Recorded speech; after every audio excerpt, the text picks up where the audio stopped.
Boa noite a todos. Eu vou fazer aqui uma breve apresentação do nosso evento e do LabMart e, na sequência, vou passar a palavra para o nosso super convidado de hoje, o Alexandre, e depois da apresentação dele, a gente vai para uma parte aí de Q&A.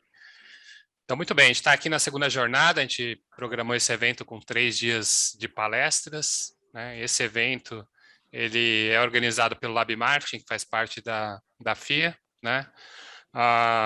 A nossa identidade visual foi feita aí pelo Marcos Machado, que está aqui com a gente hoje, que ele tem uma consultoria de construção de marca, então eu sempre lembro isso, né?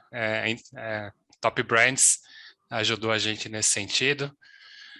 O Lab Marketing, dentro da FIA, a gente trabalha com educação executiva, pesquisa de mercado e consultoria, mas o nosso grande, né, esforço aí, que é coordenado por mim, Andrés Veloso, e pela professora Cavita, né, com o apoio aí do Marcos Machado e do Wilderson, são os cursos de educação executiva, né? Então, a gente tem aí uma lista de MBAs que a gente oferece, a próxima turma é começando no dia 5/4, e também cursos de pós-graduação, que começam um pouco antes, no dia 31/3, né? Então, a gente está no terceiro dia de eventos, a gente começou com um evento aí falando sobre transformação digital, com a Carolina e a Luciana, duas ex-alunas da FE, que trouxeram aí a sua experiência nesse setor, foi uma conversa bem bacana.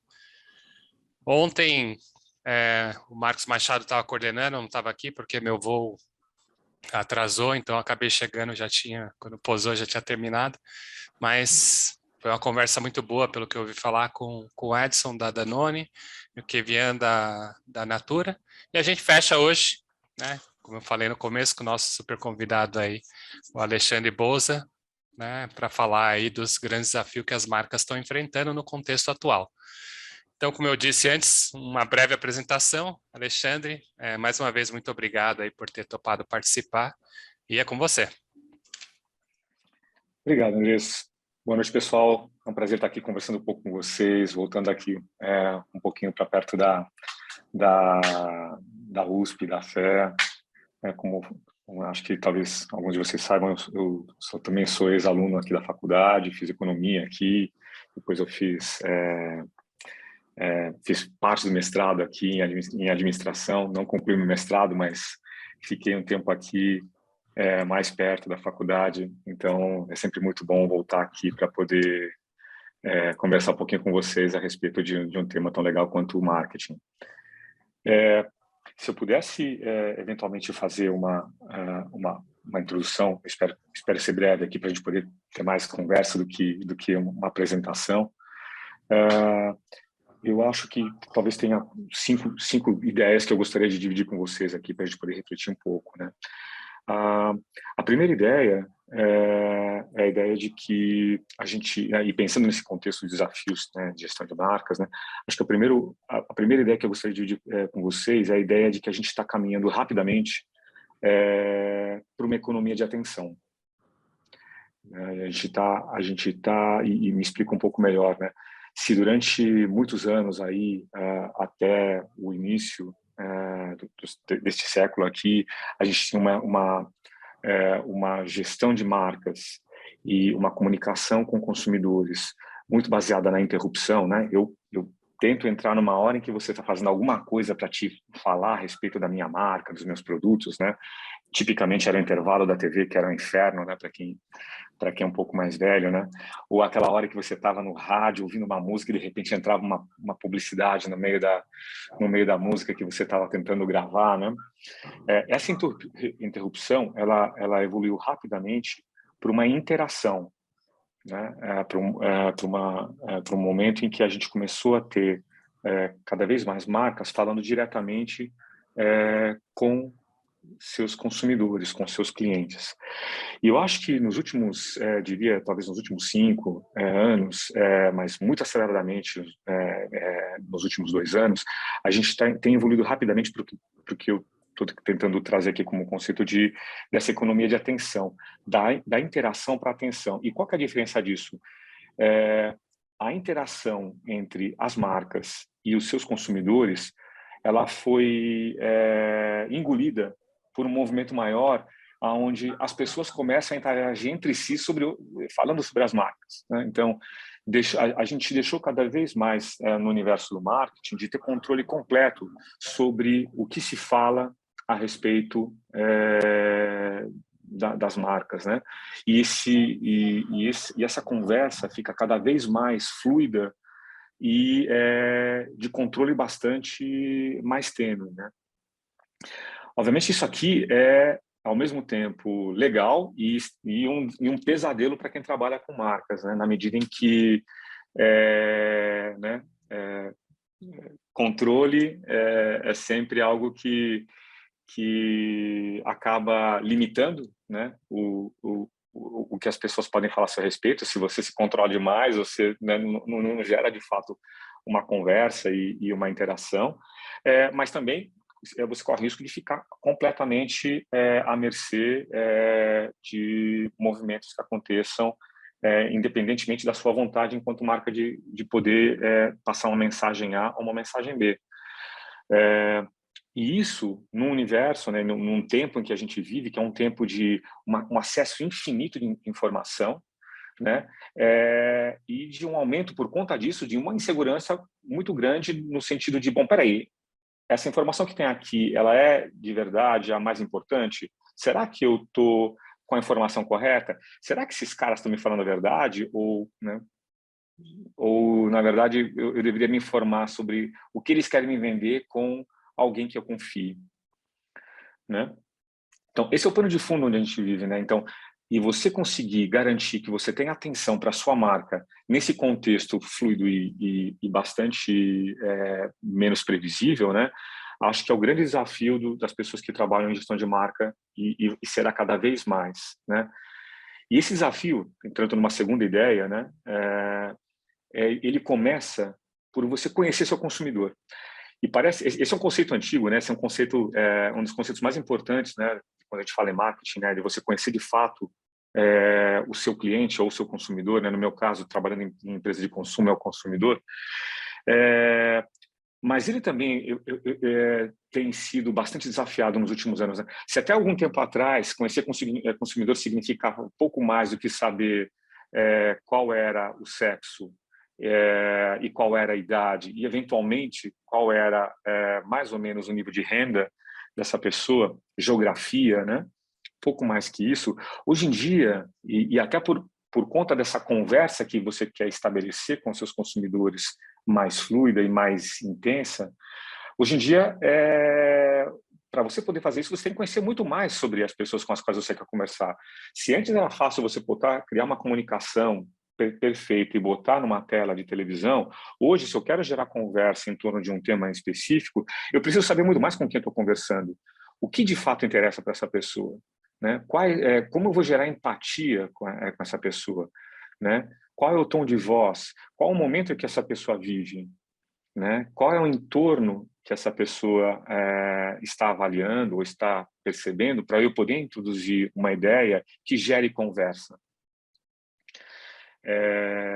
E para isso, tem dois conceitos fundamentais. Assim, um deles é a de você entender a jornada do seu cliente, do seu consumidor, né? Então, peraí, se essa pessoa vai comprar alguma coisa de mim, o que acontece antes disso? E, eventualmente, o que acontece depois que ela compra de mim, né? Então, é importante, né, você ter clareza de todas as etapas que passam, que o teu cliente ou o consumidor passa para poder chegar até, de fato, a compra e o que acontece depois disso, né? Usando o exemplo, por exemplo, do Boticário, né? A gente se preocupa em entender, por exemplo, quando uma pessoa vai decidir, eu vou comprar um presente, né? Tem uma discussão que ela antecede, eu vou comprar um presente do Boticário, né? E tem uma série de discussões lá, poxa, eu vou comprar um presente, para quem que eu vou dar esse presente, quais as motivações desse presente. Depois disso vem uma etapa de consideração. Bom, peraí, se eu vou dar um presente, por que não que seja um presente, um perfume, né? Depois disso, bom, já que eu vou querer dar um perfume de presente, né? Como é que eu coloco o Boticário como o perfume mais legal para eu dar para aquela pessoa querida que eu vou presentear? E para você poder fazer tudo, e aí, obviamente, você né, você tem que possibilitar que a pessoa faça essa compra dentro das condições que ela quer. Quer dizer, eventualmente, a pessoa vai querer comprar o presente com uma semana de antecedência, ou como acontece tipicamente no Brasil, né, por exemplo, no Dia das Mães, as pessoas compram um presente, né, 80% das pessoas compram presente na sexta-feira, no sábado ou eventualmente no domingo de manhã, para o Dia das Mães, né?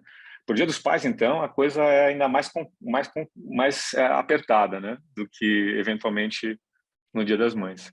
Mas entender que as pessoas eventualmente vão ter pouco tempo, tem que tomar uma decisão relativamente rápida. Eventualmente vão querer que você comprar esse produto de você em canais digitais e você conseguir fazer uma entrega adequada para a pessoa no tempo que ela precisa. Tudo isso envolve a jornada e envolve a forma como você vai estabelecer. Saber do seu consumidor vai te ajudar a entender qual a melhor forma de você entregar o produto certo. E uma vez que você vendeu o produto, ou, portanto, que seu consumidor comprou o produto, como foi a experiência depois que ele comprou? A pessoa ficou satisfeita com isso? Né? Ela ficou feliz, de fato, em presentear um produto da sua marca para a sua pessoa querida? E a pessoa que recebeu o presente gostou do produto? Como eu estabeleço um relacionamento com essa pessoa que ganhou o produto de presente? Tudo isso passa por você conhecer o consumidor e passa por você usar uma série de ferramentas e técnicas que envolvem tecnologia de dados, né, para você poder construir fortemente formas de captar essa informação, obviamente dentro de todas as regras de proteção de dados que a gente tem hoje no Brasil, né? Mas como você consegue usar esses dados a favor de você poder estabelecer uma conversa que seja, de um lado, pertinente para cada uma dessas etapas que eu fui contando aqui da jornada do consumidor, né? Mas que, de verdade, envolve uma quantidade enorme de trabalho para ser feito, né? Então, hoje o marketing ele deixou de ser só, ou talvez prioritariamente, de você conceber produtos, de você estabelecer preços e eventualmente comunicação, mas para se aprofundar muito nessa etapa que antes era relativamente pouco desenvolvida de entender profundamente o consumidor para além do sociodemográfico e eventualmente entrar muito profundamente no comportamental e no que a pessoa tem de especificidade, né? Então, e isso você só conseguindo juntar ferramentas, por exemplo, né, que conseguem, e aí depende, obviamente, de quanto você chega ao consumidor final, né? Mas como você pode juntar ferramentas de monitoramento e acompanhamento de navegação no site que você oferece produtos ou na loja em que a pessoa entrou, com as informações dessa mesma pessoa navegando em redes sociais ou navegando em blogs, ou o que ela está falando a respeito, eventualmente, do seu produto, com outras pessoas em canais nos quais você não está eventualmente presente, né? Então, essa conversa que a gente chama de conversa em mar aberto é cada vez mais uma conversa importante para você poder engajar seus consumidores, né? Eu uso um exemplo aqui, que é, por exemplo, quando a gente faz uma campanha de Natal, em que a gente traz um tema, e a gente no Boticário tem essa preocupação de fazer também com que esse momento seja um momento de trazer temas relevantes, né? Na última Natal, por exemplo, a gente trouxe um tema que a gente acha que era muito apropriado ao momento que a gente vive, que era a questão da diversidade, né, e do aumento do respeito à diversidade racial, né? E aí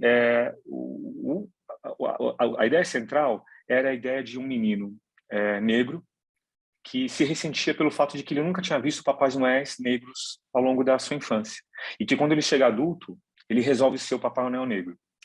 Então, obviamente, aqui nosso intuito é de poder gerar conhecimento e consideração da marca Boticário nessa data, mas também a de gerar conversa em torno de um tema que é relevante e que ganhou muita notoriedade, né? Infelizmente, não pelas melhores razões, né?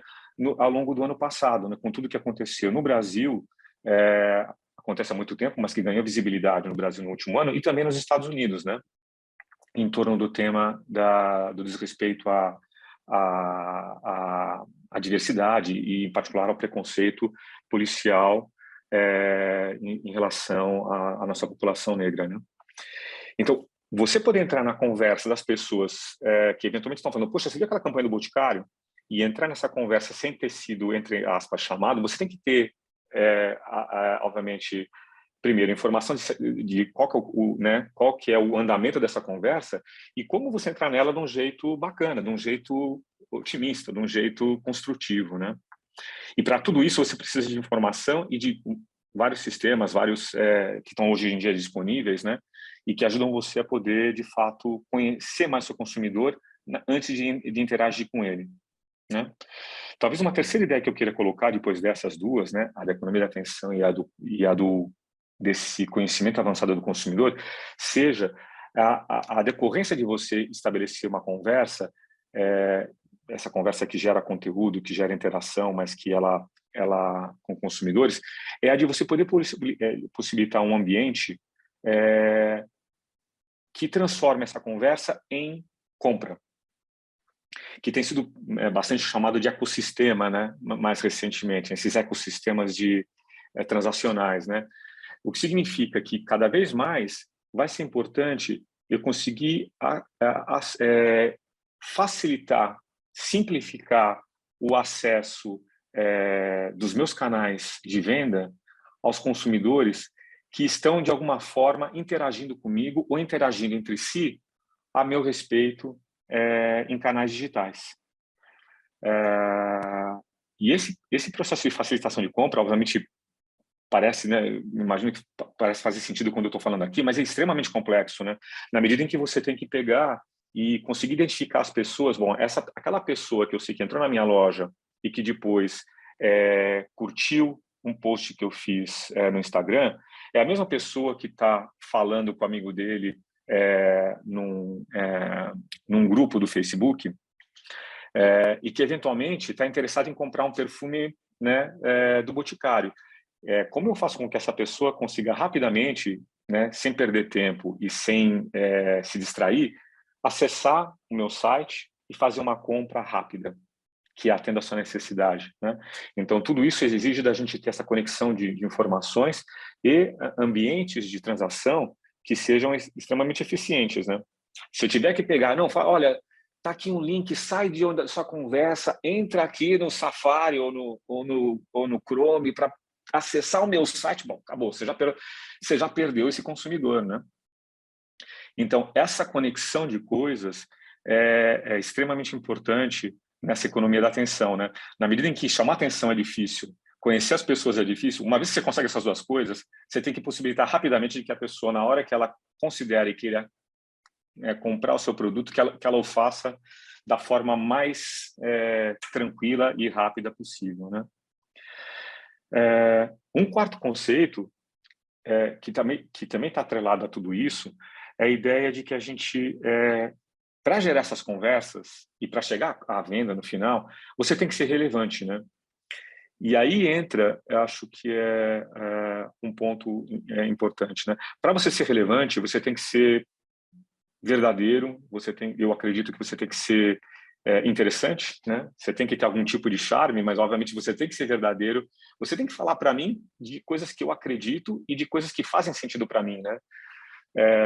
Não adianta ser aquele cara que, né, como se fazia antigamente, né, bate a campainha e te fala sobre um negócio que não tem nada a ver do que você estava pensando naquele momento, né? Hoje em dia a relação é muito diferente, né? E você está conectado de fato com o que a pessoa está pensando e com o que a pessoa está sentindo é absolutamente fundamental para você gerar uma conversa que vai gerar uma consideração, que vai gerar uma venda. Por isso, e aí entra eu acho um ponto importante, né?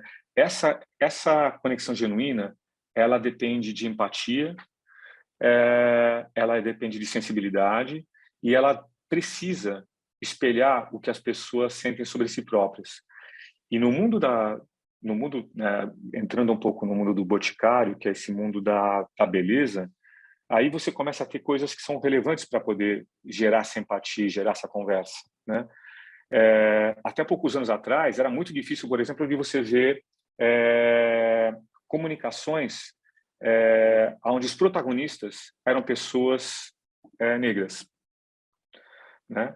Então, parecia que a gente vivia em Portugal ou na Suécia, né? Basicamente, todas as nossas comunicações no Brasil eram baseadas para o modelo de estética e de beleza muito concentrado na Europa, né? Obviamente, né, isso conversava com uma parte da população e isso não conversava absolutamente com uma outra parte da população que começava a se distanciar da sua marca, né? Então, acho que o que a gente tentou fazer no Boticário, e acho que outras marcas também fizeram isso, eu fico feliz de ter sido, eventualmente, um dos que pôde, né, primeiro trazer isso para o Brasil, foi de começar a trazer uma amplitude maior sobre como você se identificar com essa beleza que aparece para mim em meios de comunicação, né? Ou em conteúdos, né? Então, a gente, aqui no Boticário, já em 2015, a gente fez, por exemplo, a primeira campanha em que se falava abertamente na TV brasileira e nos meios digitais brasileiros sobre um Dia dos Namorados com pessoas do mesmo sexo se presenteando, né? O que hoje, felizmente, parece uma coisa muito mais naturalizada, normalizada, em 2015 gerou uma balbúrdia, né? Tinha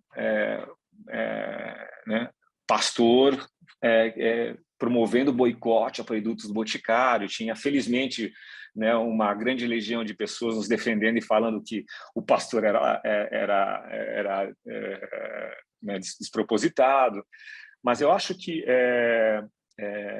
você se conectar com esse sentimento passa por você entender o seu consumidor e entender o mundo que ele vive, né? A gente não vive mais num mundo em que relações são só, né, heterossexuais. A gente não vive mais num mundo em que é aceitável você fazer uma comunicação pensando que todo mundo tem que ser loiro de olho azul, ou de que o cabelo liso é o padrão de beleza, né? Ou de que pessoas negras não podem ser protagonistas de uma campanha mostrando né, a alegria de se sentirem bonitas na sua raça, né? Então, acho que você, para você ser relevante, você tem que fazer tudo isso. E você pode, eventualmente, né, achar que tudo isso é só, né, isso aqui é uma questão de responsabilidade social. E eu acho que também é. Mas, mais do que isso, é alguma coisa que vai, com certeza, conectar você com o momento vivido, com o tempo vivido pelos seus consumidores, né? E eu acho que quem faz isso primeiro e quem faz isso de forma verdadeira e não só, deixa eu botar aqui, eventualmente, só vou cumprir a cota, né? Vou botar aqui a pessoa na campanha, né? Para aparecer, né, uma campanha que tenha aqui diversidade. Se ao invés de fazer isso, você faz de fato comunicações, ou endereça de fato produtos que atendem necessidades dessa diversidade, né? Você começa a ganhar consumidores que vão começar a lhe defender, né? A falar, pô, essa marca aqui é muito legal porque ela vai além do discurso retórico, né? Ela de fato está oferecendo produtos que falam comigo, de fato está fazendo uma campanha que me faz refletir sobre a minha realidade e sobre a realidade das pessoas que vivem perto de mim, né? Então, acho que esse é um ponto importante aqui para refletir também e espero que a gente possa conversar um pouco sobre isso. E por fim, para poder encerrar, né? Acho que depois desses 20 minutos aqui, eu diria que de tudo que eu falei aqui, né? Acho que muitas das coisas que eu falei passaram meio a ideia de o quão multidisciplinar é o trabalho e ao desafio do profissional de marketing nos próximos anos, né? O profissional de marketing, né, tem que ser alguém que, de fato, está muito conectado com todas essas questões que eu coloquei, né? Que passam por sociologia, passam por psicologia, passam por tecnologia de informação, né? Então,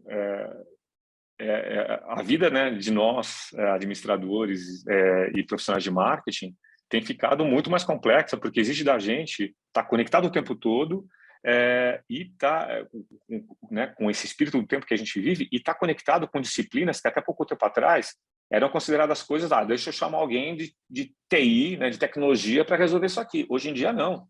Você entender de dados e você entender né, de algoritmos, de modelagens com inteligência artificial passa a ser algo importante para você, de fato, poder construir marcas que consigam falar com as pessoas, né? Sem perder o outro lado, que é entender o momento em que a gente vive, né? E eu diria que, né, acoplado a tudo isso, né, acho que o último ponto é de que essa conversa que tem que ser verdadeira com os consumidores, ela passa necessariamente por você adotar um princípio de responsabilidade com o futuro, né? De fato, você tem que estar comprometido com essa ideia de que você acredita que a beleza, por exemplo, no nosso caso, né, a beleza ela é mais rica quando a gente considera a diversidade étnica e cultural do Brasil, do que o contrário, né? E implementar isso, acho que faz da gente não só, né, um profissional realizado do ponto de vista de entregar eventualmente coisas, né, metas importantes para o negócio onde você está, mas também de entregar para a sociedade um pouco do que a gente recebeu, né? E ainda isso é mais forte quando a gente pensa, né, eu falo por mim, né, mas quem estudou numa universidade pública deveria ter o compromisso de conseguir construir uma sociedade mais justa e mais inclusiva, mesmo que seja, por exemplo, né, através de um trabalho de marketing, né? Então, acho que é isso, assim, tentando fechar aqui para poder passar para vocês aqui um pouco as questões e vamos ver se a gente conversa um pouquinho também. Muito obrigado, Alexandre. A gente já vai fazer as perguntas. Vou fazer a primeira. Primeiro, um comentário. Você falou daquele primeiro comercial de 2015, que são 3 casais, né? São 3 casais. Sim. Um casal hétero, um casal gay, né? 2 homens e 2 mulheres. Faz uns 4 ou 5 anos eu estava dando uma aula, um curso em Company, e eu usei esse exemplo como um exemplo interessante, né? Um exemplo de pioneirismo, de você tratar de diversidade. Até eu conversar bastante delicado, etc. Não tem beijo, né? Que é uma coisa que incomoda, às vezes, algumas pessoas, etc. e tal.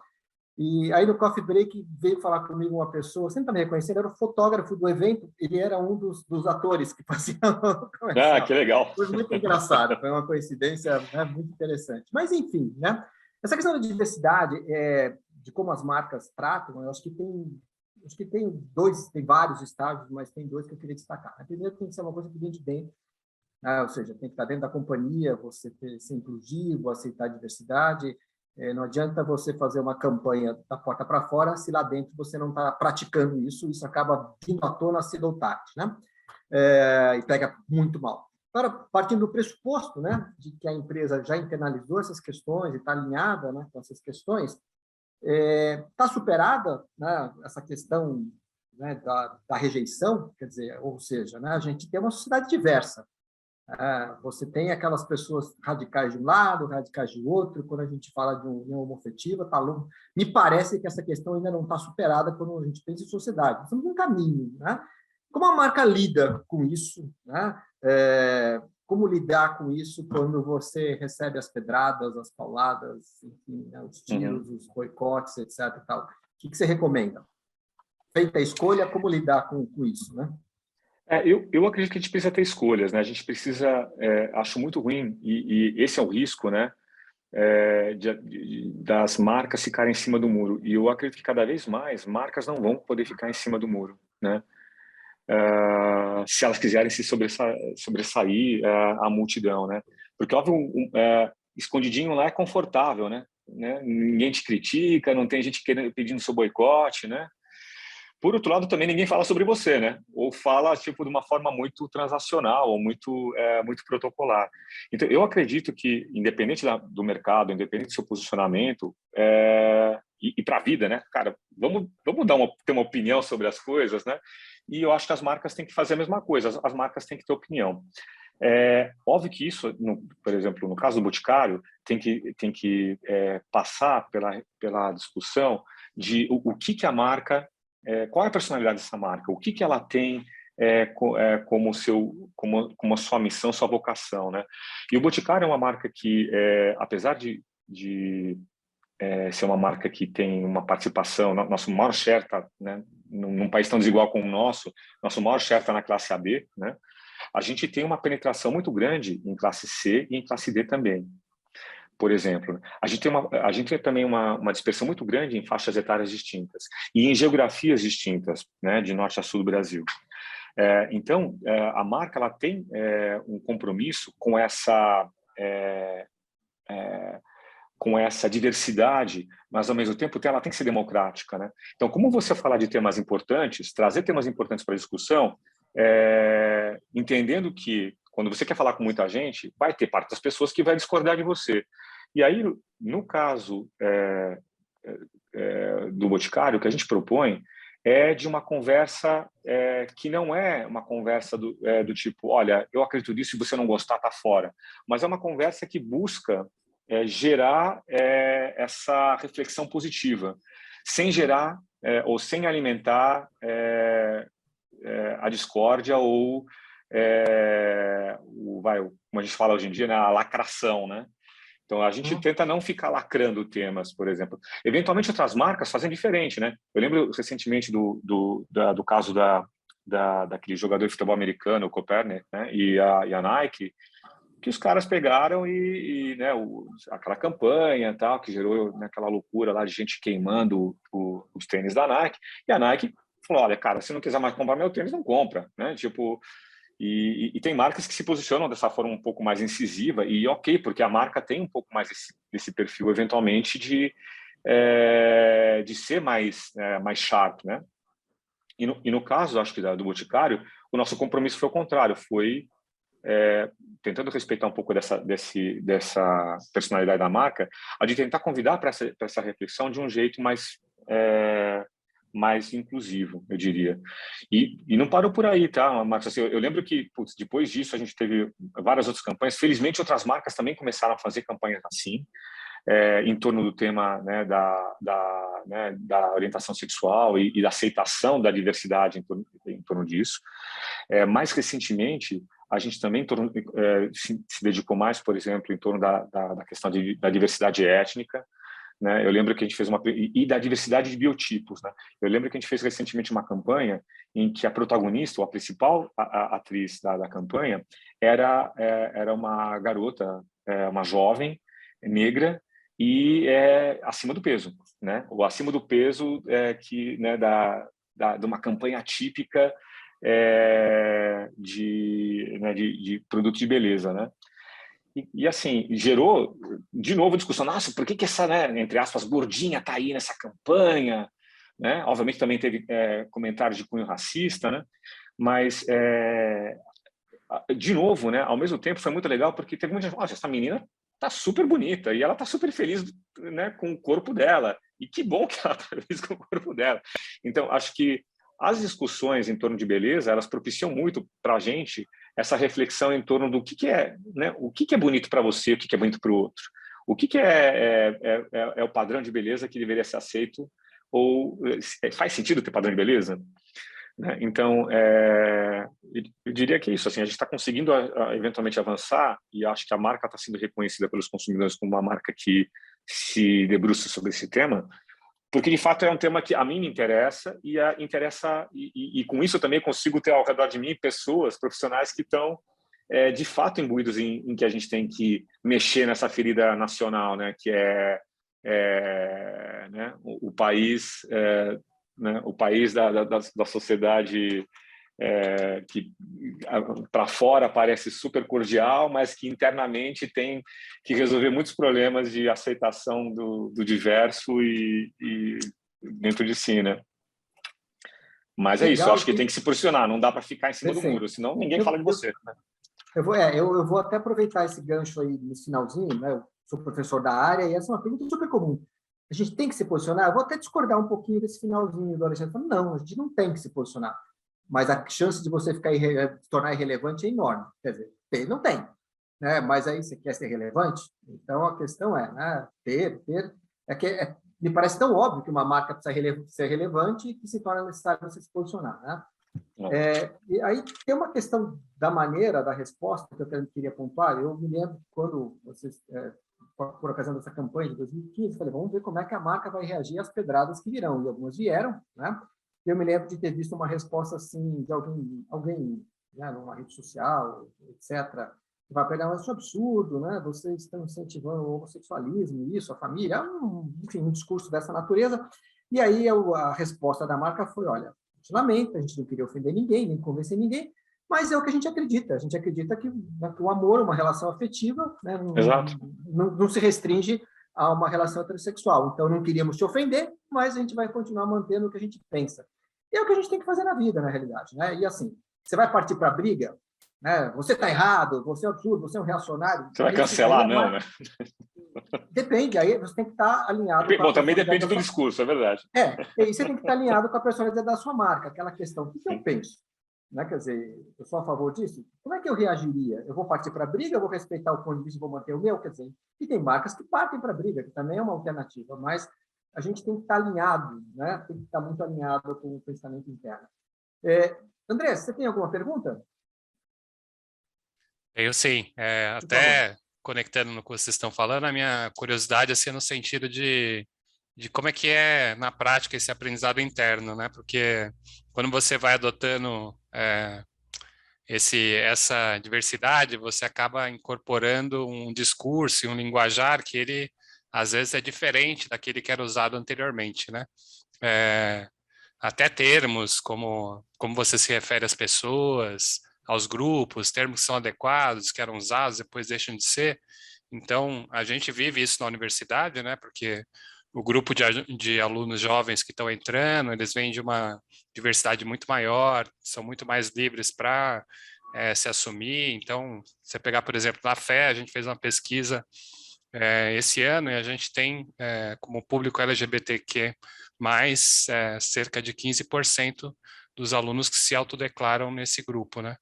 E até para montar essa pesquisa, a gente sofreu bastante, porque a gente, né, o corpo docente muitas vezes ainda não chegou nesse nível de compreender toda essa dinâmica por completo, né? Então, é aprendizado contínuo. Então, como é que acontece isso na empresa, né? Porque acho que como você vai montar uma campanha e fazer uma coisa que você vai anunciar para milhões de pessoas, tem que ter um cuidado muito grande em como abordar o jeito de falar com esses grupos, né? Então, como é que é isso, né?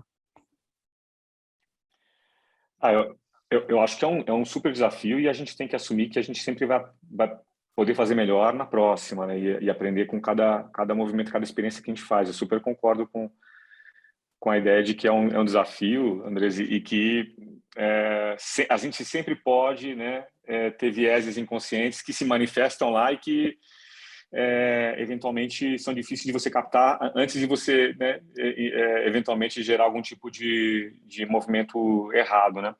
Eu acho que para poder minimizar isso, primeiro você tem que ter de fato uma organização que está disposta a aprender, né? Então tem uma cultura de não punir né, o erro e de não punir quem traz, olha, puxa, a gente fez errado aqui, podíamos fazer melhor.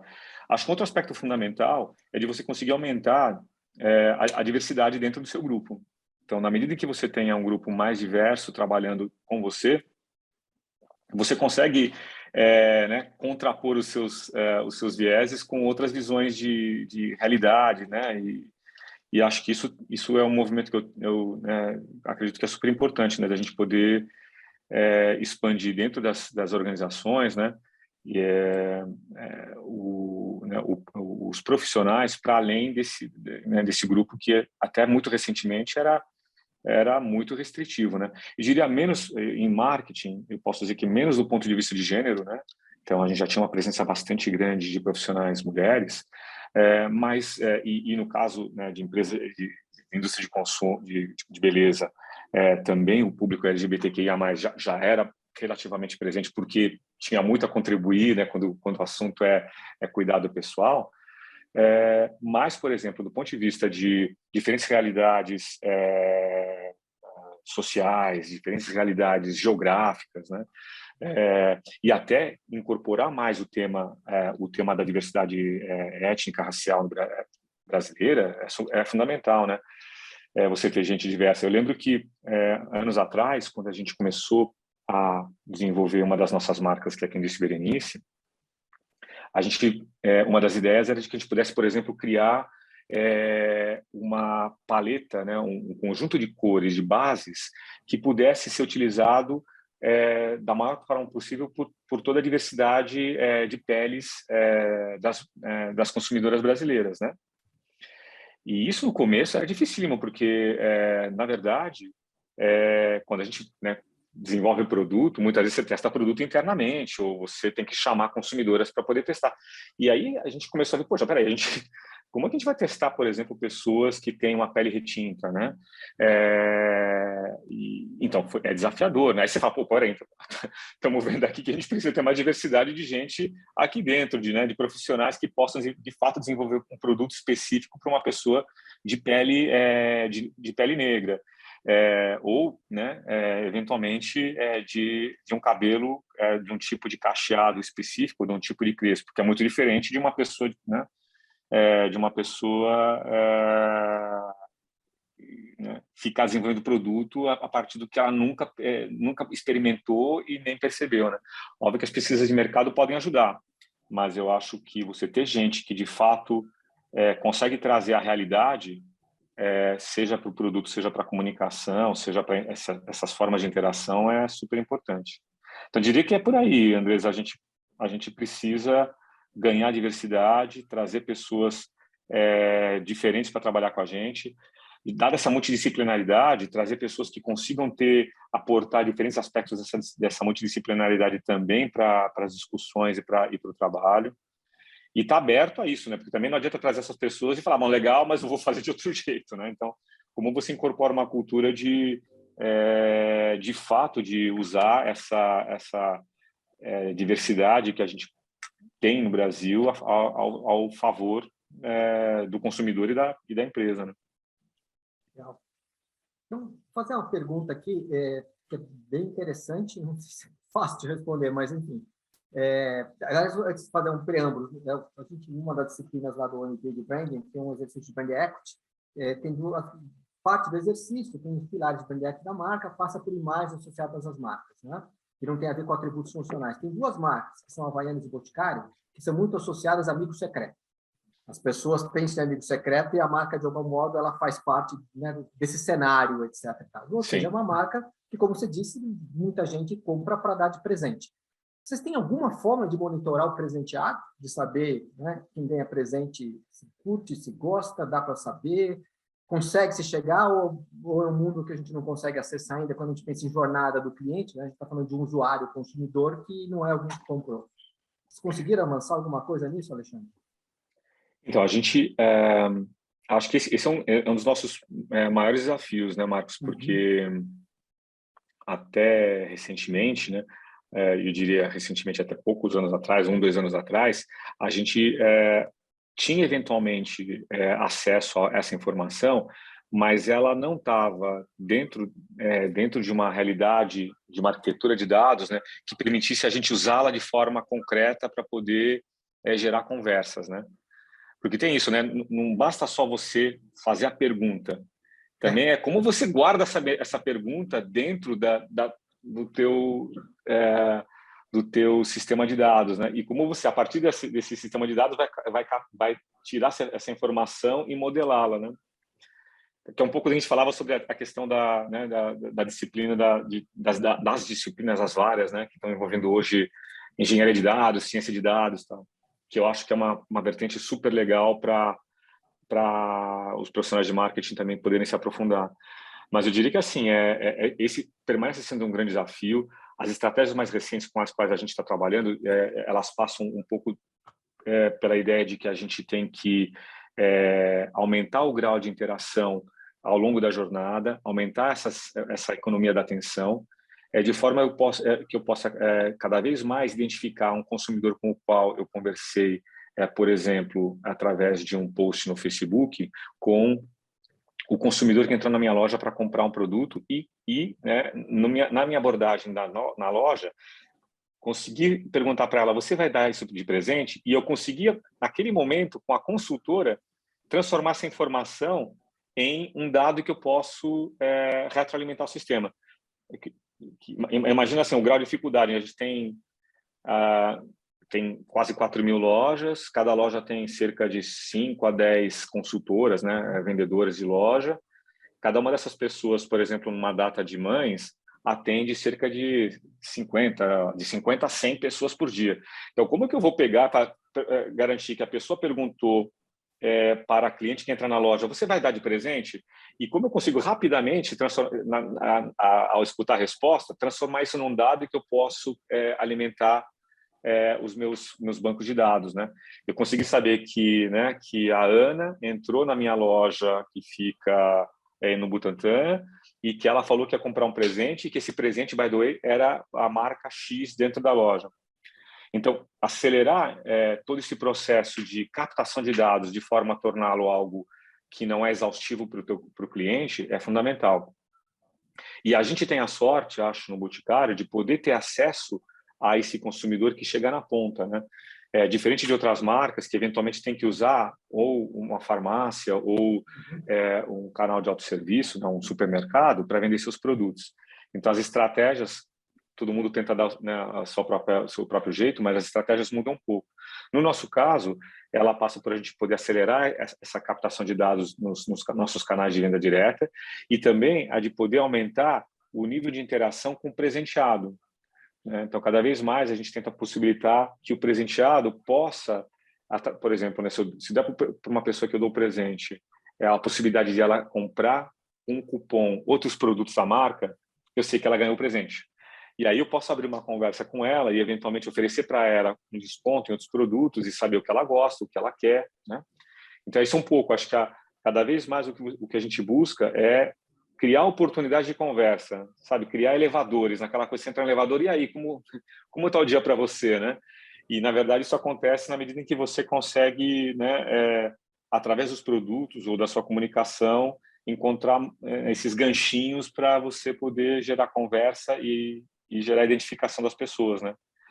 O que, eventualmente, né, para as pessoas que não trabalham no marketing, pode parecer uma invasão, né, de privacidade, né? Eu vejo isso, obviamente, nas empresas sérias, com a preocupação de que você não vai estar lá falando, esta pessoa, né? Assim, mas você, olha, você consegue captar que aquela pessoa que está, né, identificada de uma forma super segura e não específica, ela faz parte de um grupo que, ao entrar na loja, procurou este produto, teve este comportamento, ou ao ganhar um presente, acessou desta maneira, e aí começar a ter essas conversas que são retroalimentadas por inteligência artificial, né? Acho que é um pouco isso. Então, talvez uma das coisas que eu tenha mais falado aqui é sobre dados e sobre inteligência artificial, né? O trabalho de marketing tem evoluído rapidamente para ser um trabalho onde essas disciplinas são absolutamente fundamentais para você poder trabalhar e fazer suas marcas crescerem, né? Obrigado pela resposta. Tem uma pergunta aqui, né, da Simone, enfim, né? Questão da inclusão, e ela pergunta de companhias, ela até menciona a Magalu, mas não necessariamente a Magalu, a questão do conceito, que a Magalu estava contratando só negros para trainees, etc., e isso gerou protesto, não é como sendo racismo reverso, etc. Como é que você vê esse tipo de iniciativa, né? Não necessariamente pensando só em Boticário, como profissional de marketing, como é que você vê esse tipo? Marca passou do ponto aí ou não? Você tem uma opinião a respeito disso? Puxa vida, é difícil de falar em relação a outra marca, assim, né? Mas acho que Não, você esquece conceitualmente... Magalu. Né? Magalu é um exemplo, poderia ser qualquer outra marca, né? Que eu acho acho que que conceitualmente, a gente não eu sabe a acho que política da empresa. acho que empresas responsáveis têm que, me parece que tem que ter condutas que sejam, que busquem responder a algo que a sociedade está ansiando, né? Que é ter, de fato, maior inclusão, né? Maior acesso a todas as pessoas a bons empregos e a possibilidade de ter uma voz ativa, né? No caso de quem trabalha em marketing, isso é um aspecto importante, né? Acho que de levar pessoas para marketing, né? Essa possibilidade de você poder moldar produtos, criar comunicações é muito legal, né? E ter voz ativa nisso é atraente, eu acho. Mas eu diria que, assim, posso falar pelo Boticário, a gente tem procurado aumentar a diversidade dos profissionais que a gente contrata, principalmente nesse período de pós-pandemia. Isso tem sido muito facilitado. Então, hoje a gente consegue, por exemplo, ter no nosso time pessoas trabalhando de Fortaleza, pessoas trabalhando de Recife, de Porto Alegre, né? Então, antes a gente tinha bastante dificuldade de poder fazer com que as pessoas viessem a São Paulo ou viessem a Curitiba, né? Que são os dois grandes centros que a gente tinha de trabalho da área, né, das áreas administrativas até pouco tempo atrás. Então, acho que esse ambiente em que há possibilidade de trabalho remoto, acho que ampliou a possibilidade de a gente poder trazer pessoas de vários lugares do Brasil e pessoas altamente competentes e preparadas, independentemente né, do seu background geográfico, né, ou eventualmente né, sociodemográfico, né? Então, acho que a gente está avançando nisso. A gente tem conseguido trazer né, pessoas que têm saído de universidades federais, né, mesmo da USP também, dentro desse público mais diverso que eu vejo também entrar na USP, né, o que é muito legal. Né? Se eu lembro da época em que eu estava que eu vejo hoje, né, com a minha filha está cursando economia também também na FEA, eu vejo que hoje em dia o background socioeconômico é muito mais diverso, muito mais rico nesse sentido, e que vai possibilitar para essas pessoas ter acesso a empresas sérias que estão se preocupando com isso. Eu fico contente de saber, né, de ver que a gente está se movimentando nesse sentido, de poder ser mais inclusivo. E aí eu acho que também o grau disso, né, se você falar, não, só vamos pegar pessoas com essa condição socioeconômica ou desse perfil étnico, né, eu acho que vai variar muito da estratégia de cada empresa, né? Mas eu acho que, assim como as cotas, né, cotas de escolas públicas ou cotas raciais, dependendo da instituição, me parece que foram um avanço importante para a nossa sociedade. Me parece que as empresas fazerem isso por decorrência é fundamental. De verdade, demorou para acontecer, né? Que bom que agora está se acelerando. Tem uma questão, e aí, Simone, pegando carona aqui na resposta do convidado, né? Tá todo mundo aprendendo um pouco também. As empresas também estão encontrando um tom. Agora, eu vejo, no mínimo, no movimento da Magalu, a direção é positiva. Não sei, né? A gente pode discutir, e a marca tem que se posicionar de acordo com aquilo que ela acredita, que não necessariamente é o que todas as marcas, mas a direção é essa, né?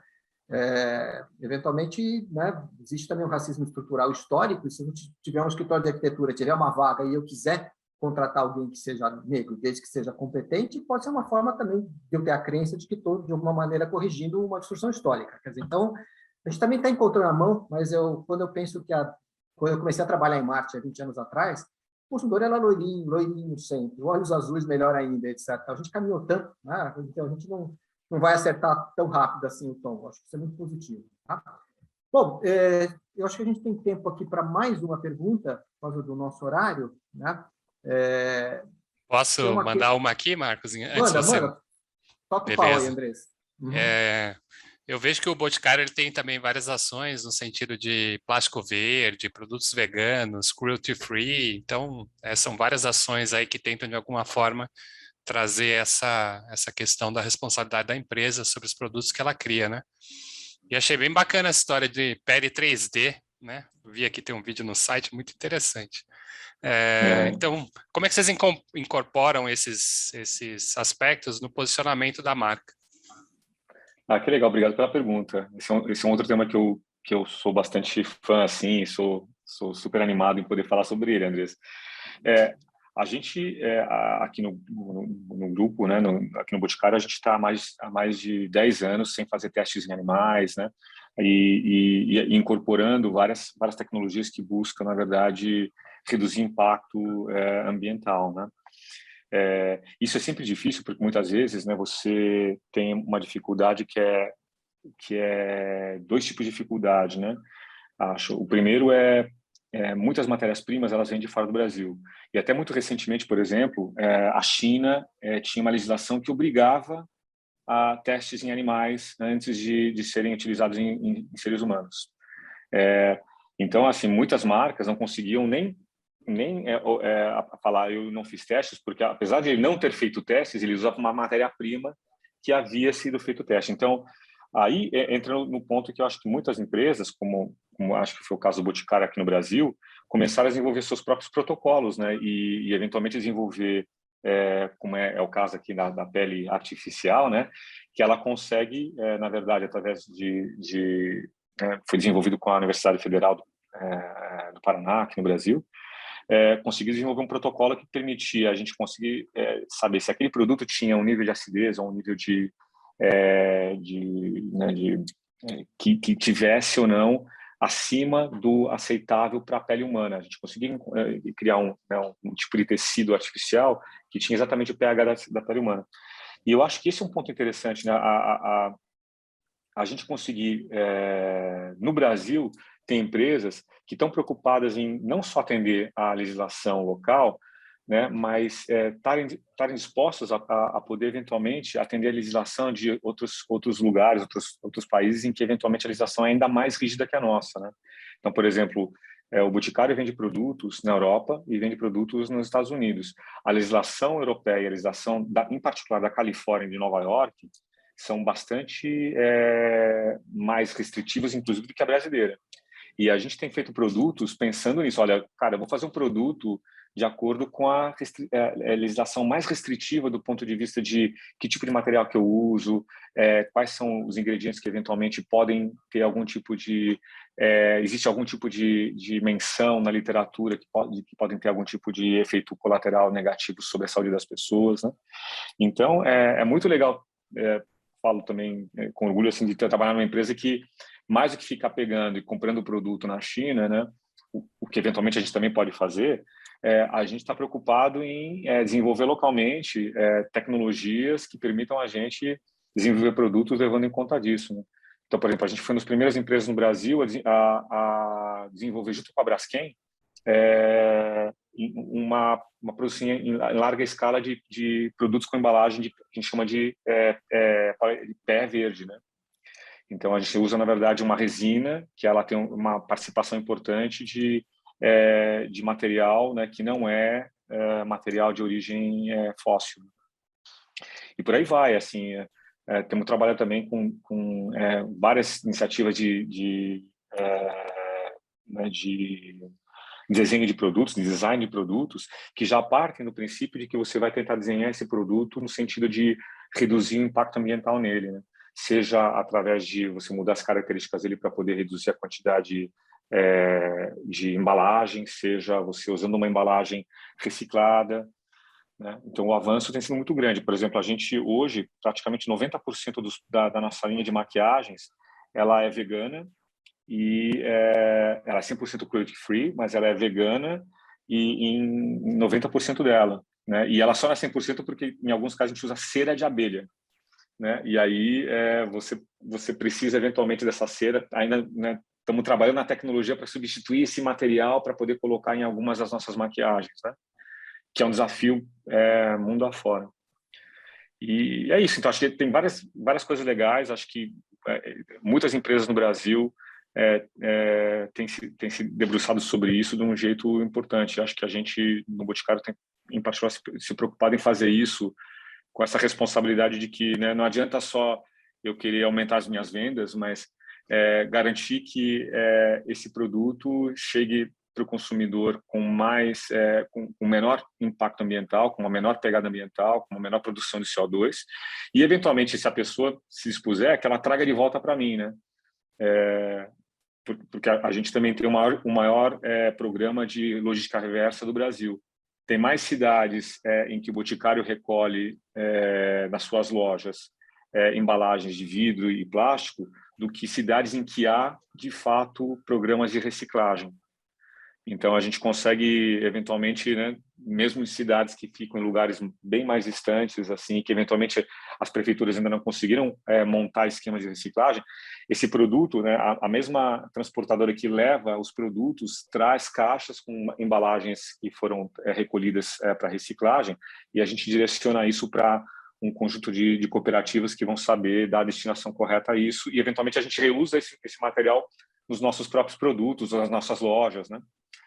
Então, o tema é apaixonante, assim, se a gente, né, poderia ficar aqui um bom tempo falando sobre isso e como a gente tem avançado tanto nos produtos quanto nas lojas em fazer uso de materiais cada vez mais reutilizados ou reciclados.